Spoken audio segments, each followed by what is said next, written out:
Shalom, shalom, peuple de Dieu, vous tous qui nous suivez à travers le monde, sur Internet, tous les internautes, nous vous saluons au nom puissant de Jésus-Christ de Nazareth. Au micro, Kakajo, je suis à mes côtés avec un homme de Dieu qui va devoir se présenter.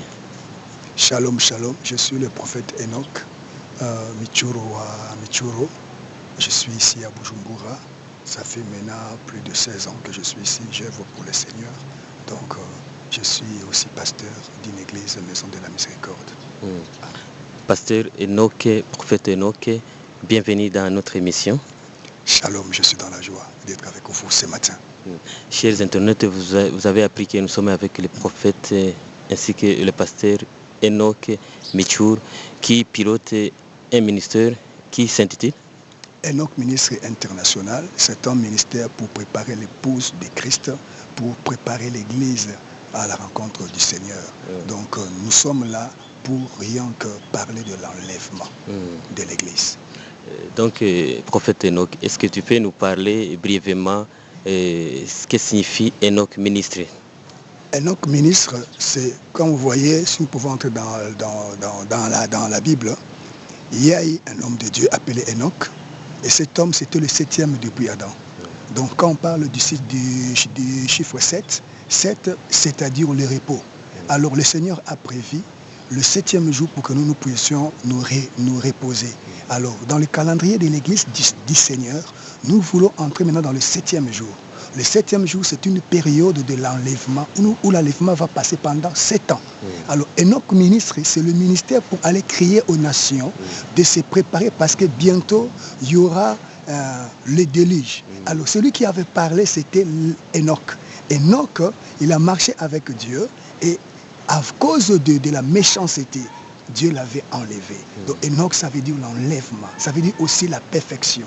Parce que la Bible dit, cherchez la sanctification et la paix envers tout le monde sans lequel personne ne verra Dieu. C'est-à-dire que si nous avons la vie de la sainteté, la vie de la sanctification, nous avons l'assurance que nous allons rencontrer Christ dans les airs. Qu'est-ce qui s'est passé pour que vous puissiez déménager là où vous étiez au départ? Au départ, on était un peu au-dessus.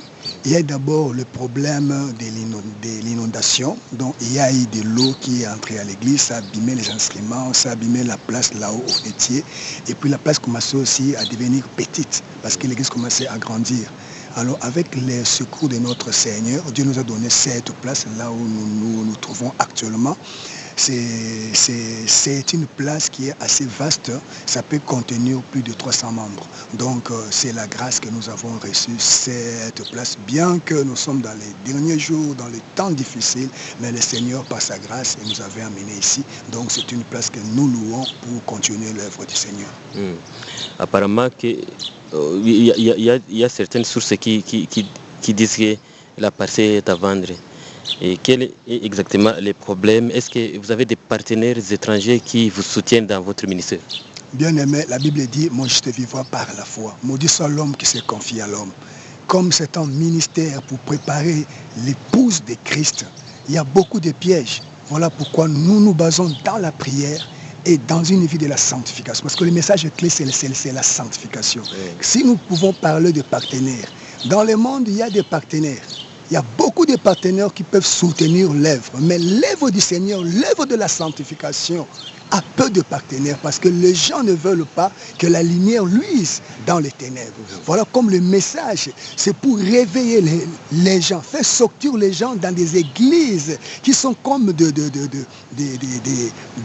cimetières, des prisons, pour qu'ils puissent aller servir le Seigneur. Comme Moïse avait reçu la mission de faire sortir le peuple d'Israël en Égypte pour aller servir. Alors aujourd'hui, le peuple a quitté le monde, non pas pour servir Christ, mais pour se servir de Christ. C'est ça l'église actuelle. Or, les Enoch Ministre met accent, nous ne sommes pas là pour exploiter le nom de Jésus, mais nous sommes là pour servir Christ, qui est le Seigneur, le roi, le Tout-Puissant. Nous sommes les serviteurs. Alors, bien-aimé, quand je demande l'aide, peut m'aider, quel pasteur? Beaucoup ils disent on va t'aider, mais quand ils voient le message que je prêche, ils souhaitent que je ferme l'église, que je ne continue plus à parler la vérité, parce que moi j'aime la vérité. Et voilà pourquoi nous sommes là, comme si nous sommes bloqués, mais je crois en Dieu. Notre véritable partenaire dans cette œuvre, c'est le Seigneur et la véritable Église de Christ qui aime le royaume, qui sont focalisés pour l'enlèvement. C'est eux que je peux dire ce sont des partenaires, même si nous ne sommes pas encore en contact, mais un jour, le peuple du Seigneur, ceux qui écoutent et ceux qui aiment Dieu, ils écouteront la voix et ils viendront pour soutenir cette œuvre. À vous entendre, on dirait que vous avez un message particulier que vous avez à donner au peuple de Dieu qui nous suivent à travers le monde. Quel est le message que vous avez, homme de Dieu? Moi, je suis dans le livre de 1 Timothée chapitre 4, nous pouvons les lire. La Bible dit, mais l'Esprit Dieu, l'Esprit dit expressement que dans les derniers temps, quelques-uns abandonneront la foi pour s'attacher à des doctrines, à des esprits séducteurs et à des doctrines de démons. Ça, c'est la clé, la base. Nous sommes dans le dernier temps. Quelques-uns abandonneront la foi. Comment ils vont abandonner la foi? Abandonner la foi, c'est le temps apostasique. Donc avant l'arrivée de Christ, il y a un temps qu'on appelle le temps apostasique, où les gens vont abandonner la foi. Même dans le livre de Matthieu chapitre 25, versets 4 à 5, la Bible dit qu'il y aura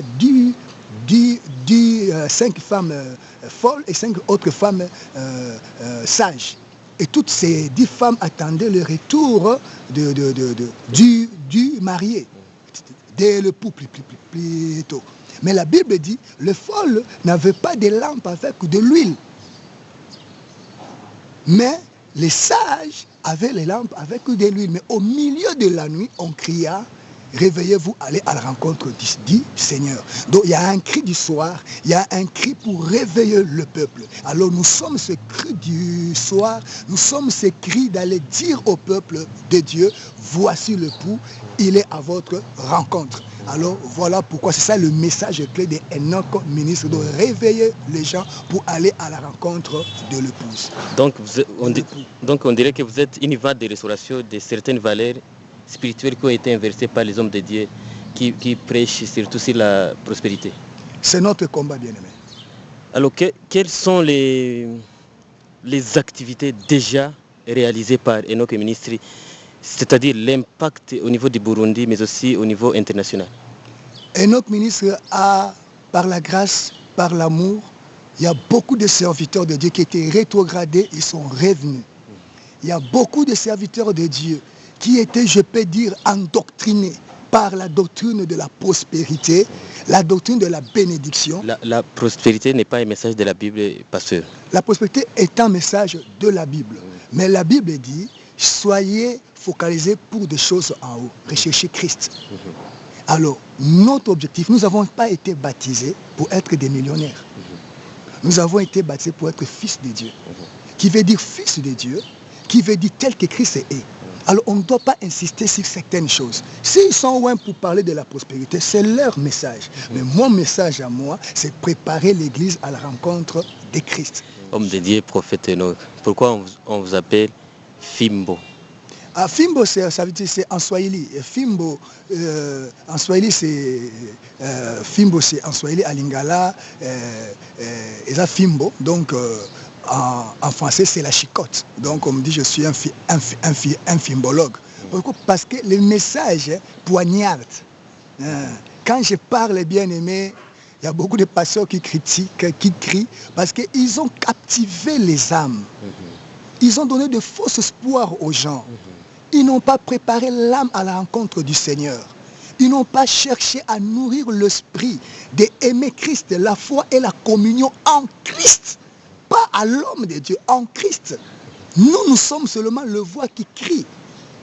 Alors, moi, quand je parle de ces messages bien-aimés, la vérité à l'état brut, ça fait mal pour ceux qui ne sont pas dans la vérité. Alors, il dit que Abeti Fimbo. Abeti Fimbo. Donc, on m'a appelé maintenant un pasteur qui poignarde Asa Fimbo. Alors, bien-aimés, nous sommes persécutés, mais c'est là. Ça ne nous blesse pas parce que je suis préparé. Et je sais, quand Dieu m'avait appelé, il m'avait dit que tu seras un objet de confusion. Je savais. Quand Dieu m'avait appelé, il m'avait dit tu seras persécuté. Je suis déjà bien préparé pour affronter n'importe quelle persécution. Même s'il s'agit de la mort, nous mourrons pour Jésus. Parce que quand j'ai donné ma vie, j'ai accepté de mourir en soi. Alors quand je parle de la part de mon Seigneur, alors j'expose aussi ma vie. Et c'est Dieu qui me délivre. Et c'est Dieu qui me protège. Et j'ai confiance en mon Dieu. Il est là pour protéger son Église. Et d'après certaines sources que nous entendons, à gauche, à droite, on dirait que vous êtes persécuté par les autres hommes de Dieu. Est-ce que ce sont les hommes de Dieu qui vous entourent ou d'ailleurs? Il y a livré les blés bien-aimés. Tous on a planté dans le même champ. Mais les œuvres, la Bible dit, vous les connaîtrez à leurs fruits. Ok, nous sommes persécutés, c'est la vérité.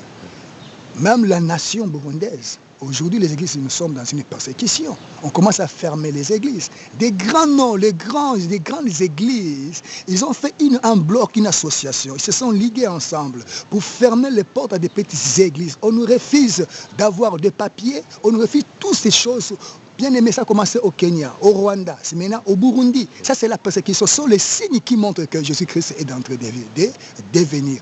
Nous aussi, nous sommes préparés pour affronter tous ces combats. Bien aimé, même si on peut détruire les bâtiments, même si on peut nous chasser, nous continuerons à dire aux gens, vous refusez que nous parlons, sachez-le que l'enlèvement aura lieu. Prêchez votre bénédiction. Flattez le peuple de Dieu. Parlez de la puissance, le Saint-Esprit, les Spring Tongues, tout ce que vous pouvez prêcher. Sachez-le toujours, l'enlèvement aura lieu. Même si vous fermez des églises, l'enlèvement aura lieu. Même si vous arrêtez les serviteurs, le pasteur, le prophète, les évangélistes, l'enlèvement aura lieu. Rien ne va empêcher l'enlèvement, bien-aimé. Tout ce que le diable est en train de trafiquer chez les politiciens, je dis à tout homme, tout ce que vous êtes en train de faire, rien ne va arrêter le temps qui a été établi par le Seigneur. L'enlèvement aura lieu. À un clin d'œil, au son de la trompette. La Bible dit, nous allons attendre le son de la trompette. Ceux qui sont morts en Christ se réveilleront le premier et nous serons transformés. Et c'est très bientôt. Préparez-vous à la rencontre du Seigneur. Ça sera une surprise. Fermez les églises, prenez tout. Mais nous, notre part à nous, ce n'est pas cette église, ce n'est pas le bâtiment. Notre part à nous, c'est la nouvelle Jérusalem céleste où Christ a préparé avec son épouse, où nous allons passer 7 ans dans l'allégresse, dans la joie. Et celui qui était infirme, le jour-là, il va aller sans son infirmité. Ce jour-là, c'est le jour que j'attends, c'est le jour que je prêche, c'est le temps que je suis en train d'insister à tout homme, à tout enfant de Dieu de se préparer pour l'enlèvement. Justement, parlons, prophète Enoch, de l'infirmité. On dirait que vous avez eu un accident apparemment. C'était dans quel cadre? Je partais, oui, c'est maintenant 2 ans. C'était pendant les problèmes de manifestations, il y avait la guerre ici au Burundi. Alors j'étais invité pour aller prêcher à Gitega, à l'intérieur du pays. Et quand je partais, alors ils ont fait un bloc, les sorciers, les sataniques, les satanistes, pour que je n'entre pas à Gitega. Alors comme mon chauffeur n'était pas un homme sauvé, il a balancé le véhicule, nous sommes tombés dans un ravin et j'ai eu le bras gauche vraiment déchiqueté. Mais Dieu, les gens croyaient qu'on allait me couper les bras. Mais avec la prière, comme le Seigneur m'avait fait la promesse, tu seras persécuté. On vous fera la guerre, mais on ne vous vaincra point. Oui, je le veux, qui bien aimé. On a failli m'arracher les bras, mais le Seigneur, par sa grâce, aujourd'hui, je porte un prothèse à l'intérieur. Donc, on a mis Chuma, comme on dit en Swahili. Et j'utilise mon bras, j'ouvre la Bible, je peux soulever une chaise petit à petit, bien que j'ai des douleurs, mais ces douleurs-là me poussent aussi à penser toujours qu'un jour, nous allons aller au ciel. Pour moi, ils croyaient qu'ils vont me couper les bras, mais pour moi, ça me donne encore beaucoup de force à crier, à continuer à prêcher Christ. Avec ces problèmes que j'ai, cela ne m'empêche pas de prêcher Christ. Cela me donne encore la force. Comme Paul avait un échadet, moi aussi, je porte aussi des babibende, les prothèses. J'en ai le bras gauche, le bras droit. C'est comme ça, bien aimé. Ça, c'est l'œuvre du Seigneur. Donc, je suis déjà préparé pour affronter toutes ces choses. Homme de Dieu, merci pour vos interventions. Pour terminer, je voudrais que vous lanciez un appel à l'endroit de tous les gens, de tous les internautes qui nous suivent sur YouTube et qui nous suivent sur la chaîne Les Nazaréens. Quel est le message d'alerte que vous lancez à l'endroit de tous les gens qui nous suivent, surtout les enfants de Dieu?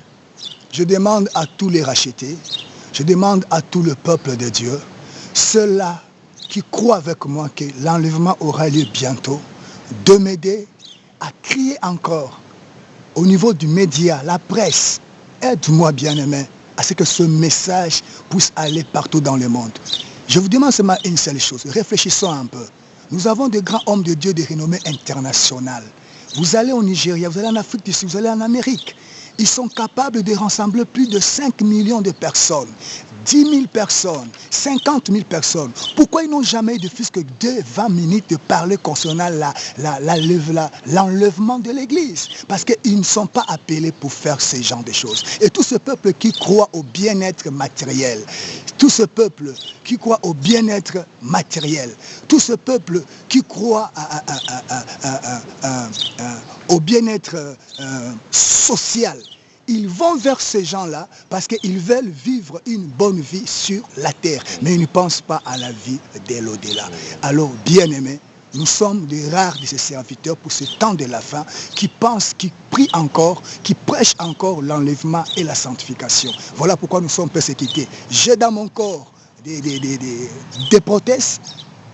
Je suis dans un endroit où on est en train de nous chasser actuellement. Nous sommes combattus par le gouvernement, nous sommes combattus par de faux frères, nous sommes combattus par le bailleur. Il ne veut pas que cet endroit puisse continuer. Chaque fois, il change le contrat, parce qu'ils ne veulent pas que nous restons. Avec vos prières, avec votre aide financière, spirituelle, nous pouvons conserver cet endroit, parce que c'est un endroit stratégique. C'est à côté du marché Kinama, à côté de grandes écoles. Nous sommes dans un endroit vraiment stratégique pour pêcher les âmes à Christ. Alors, bien-aimés, j'attends de vous votre contribution matérielle et financière. Pourquoi pas acheter cette place? Au lieu d'avoir ton argent, de les gaspiller dans des futilités, mais gagnons les âmes avec l'argent que tu as. Parce que la Bible dit, tout est pour lui, en lui. Tout est en lui, bien-aimé. Il n'y a rien qui t'appartient. Celui qui est en Christ, il devient une nouvelle création, une nouvelle créature. Alors tout ce que tu as, c'est pour le Seigneur. Alors je demande votre contribution financière, apportez vos offrandes pour que nous construisions. Je sais bien que, papa journaliste, vous allez voir que le bâtiment est inachevé. Il y a une partie qui est tôlée, il y a une autre partie qui n'est pas tôlée. Je n'ai pas encore terminé à paver. J'ai besoin des appareils, j'ai besoin des caméras, j'ai besoin des reportages à la télévision. J'ai besoin de votre secours, bien-aimé. Réveillez-vous, le temps est presse. Jésus revient bientôt. Shalom. Merci beaucoup, chers internautes, vous tous qui nous suivez sur la chaîne Les Nazaréens. Merci d'avoir été à l'écoute de notre émission. Que Dieu vous bénisse.